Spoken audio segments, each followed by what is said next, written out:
যদি নিজের স্ত্রীর স্বামীর সাথে তুই মুই করে কথা বলে, এতে যদি স্বামীর রাগ হয় অথবা খারাপ লাগে, তাহলে কি স্ত্রীর এভাবে কথা বলা উচিত? দেখুন, স্বামী এবং স্ত্রী একে অন্যকে শ্রদ্ধা এবং সম্মান করে কথা বলতে হবে। কোরআনে কারিমে আল্লাহ পুরুষদেরকে নির্দেশ করেছেন, ওয়াশিরুহুন্না বিল মারুফ, তোমরা তোমাদের স্ত্রীদের সাথে সুন্দরভাবে জীবন যাপন করো। ছোট লোকের মতো আচরণ করা যাবে না, অন্যায় আচরণ করা যাবে না, যেটা অনেক স্বামীরা করেন। আবার একই কথা নারীদের জন্য প্রযোজ্য।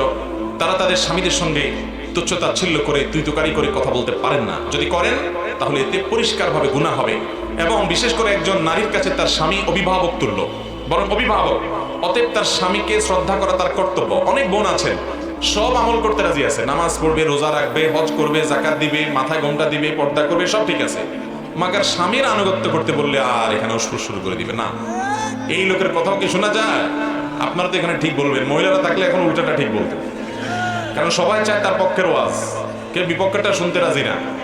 অথচ এই জন্য ডক্টর আব্দুল্লাহ জাহাঙ্গীর রহমাল্লাহ আপনাদের এলাকার কৃতি সন্তান, তিনি বলতেন, আমরা আজকাল সবাই অধিকার সচেতন, কেউ কর্তব্য সচেতন না।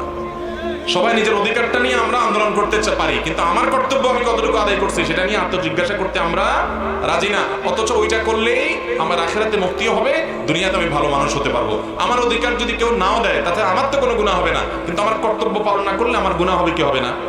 এই জন্য স্বামীর উচিত তার কর্তব্য নিয়ে তার অ্যানালাইসিস করা, যে আমি আমার স্ত্রীর প্রতি যে কর্তব্য আছে সেটা সঠিকভাবে আদায় করছে কিনা। বিশেষ করে তরুণরা অনেক বেশি আছেন এই সমাজে, আমি আপনাদের কাছে আহ্বান করব, বিয়ে করার পর স্ত্রীকে তুচ্ছ তাচ্ছিল্য করা, ছোট লোকের মতো আচরণ করা থেকে বিরত থাকবেন।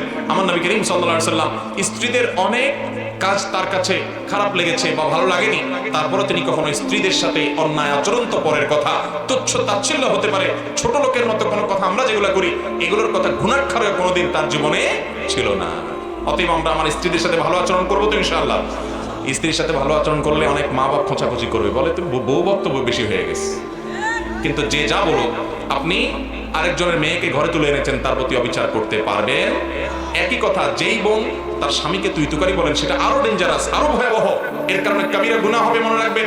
কারণ আপনি আপনার স্বামীকে অসম্মান করেছেন, আপনি তাকে গালমন্দ করতে পারেন না। মুসলমান কখনো গালমন্দ করতে পারে না। শ্রদ্ধা দিয়ে কথা বলতে হবে।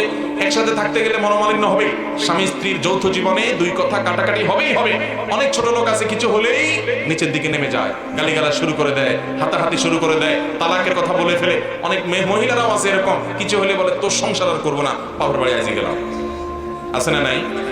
এগুলো কোনো মুসলমানের চরিত্র না। ওই যে একটু আগে হাদিস শোনালাম, যে ব্যক্তি তার আচরণ এবং আখলাককে সুন্দর করেছে, তার জন্য নবীজি সাল্লাল্লাহু আলাইহি ওয়াসাল্লাম জান্নাতের সর্বোচ্চ জায়গায় আল্লাহর কাছ থেকে প্রাসাদ নিয়ে দেওয়ার দায়িত্ব নিয়েছেন। অতএব ঈমানদার কখনো বাজে আচরণ করতে পারে, নিজেকে নিয়ন্ত্রণ করতে হবে। স্বামী উল্টাপাল্টা করছে দেখেই আপনি তাকে তুই তোকারি করবেন, তাহলে আপনি কিসে মুসলমান হলেন? মুসলমান তো আত্মনিয়ন্ত্রণ করবে, যে যা খুশি তা বলবে না, ধৈর্য ধারণ করবে, হজম শক্তি থাকবে, ঢোক গিলতে পারবে রাগকে।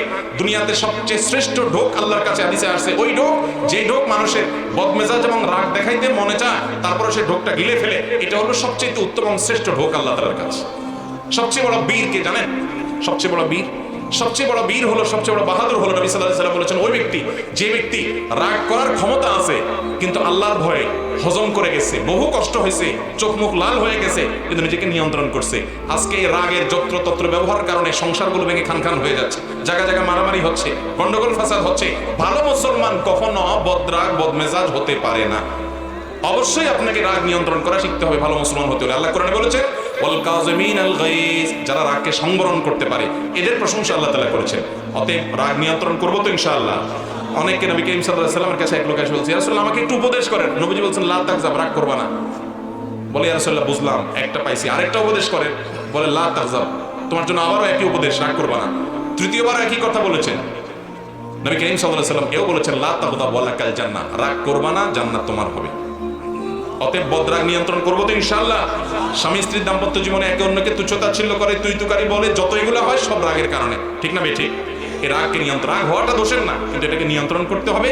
যেখানে যতটুকু প্রয়োগ করা দরকার ততটুকু করবে।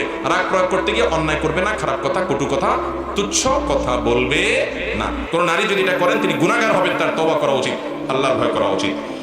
এরপরে প্রশ্ন হলো,